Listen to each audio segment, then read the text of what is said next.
It started as one of those ordinary weekends, chores, errands, and family noise filling the house. My husband, Robert, had been quieter than usual lately. He'd been working long hours at the hardware store, always coming home tired, yet still managing to fix something broken around the house. That morning, my sister and her husband came over to help us move some old furniture to a donation center. Everyone was in good spirits, joking, teasing, laughing about how slow Robert moved.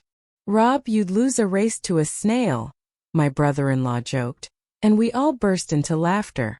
Robert smiled faintly, brushing it off like he always did. When it was time to load the truck, he said he'd go back inside to grab the last box. That's when someone, I can't even remember who, said, "Let's drive off and make him chase us." Everyone laughed. Even me. It was supposed to be a light-hearted joke. So we did it. We drove off slowly, honking the horn, laughing as we pulled onto the main road. "We'll circle the block and come right back," I said, still smiling. But life doesn't always wait for us to grow up before it teaches us a lesson. When we got back, not even 10 minutes later, Robert was gone. The front door was wide open. His phone sat on the counter next to his wallet. I called out his name. Nothing.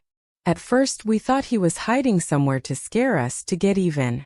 We checked the backyard, the garage, even the neighbor's yard. Nothing. An hour passed. Then 2. I started to panic. We called the police, thinking maybe he'd gone for a walk and fainted in the heat. I couldn't stop shaking. All I could hear was our laughter echoing in my mind. Cruel, hollow laughter that suddenly didn't feel funny anymore. Then around 5 p.m., I got a call from an unknown number. A nurse's voice came through, calm but urgent. "Mrs. Thomas? Your husband has been brought to St. Mary's Hospital. He was found near the main intersection. It seems he collapsed while walking." My heart stopped. When I got there, I could barely breathe. Robert lay on a hospital bed, 4 lines running into his arm. His clothes were drenched in sweat, his hands trembling. The doctor said he had collapsed from exhaustion and low blood sugar. Apparently, he had decided to walk to the donation center to catch up with us after realizing we'd left, but halfway there, he grew dizzy and collapsed. A stranger had called an ambulance. When I saw him open his eyes, I rushed to his side, crying, apologizing. But Robert just looked at me. Not angry, not yelling, just hurt. He whispered, "You think I don't notice the jokes? The way everyone laughs at me. I just never thought you would join in." I froze. 'Cause he was right. I had laughed. I had joined in the small, harmless jokes that chipped away at his dignity bit by bit. He turned his head and said softly, "I'm not angry.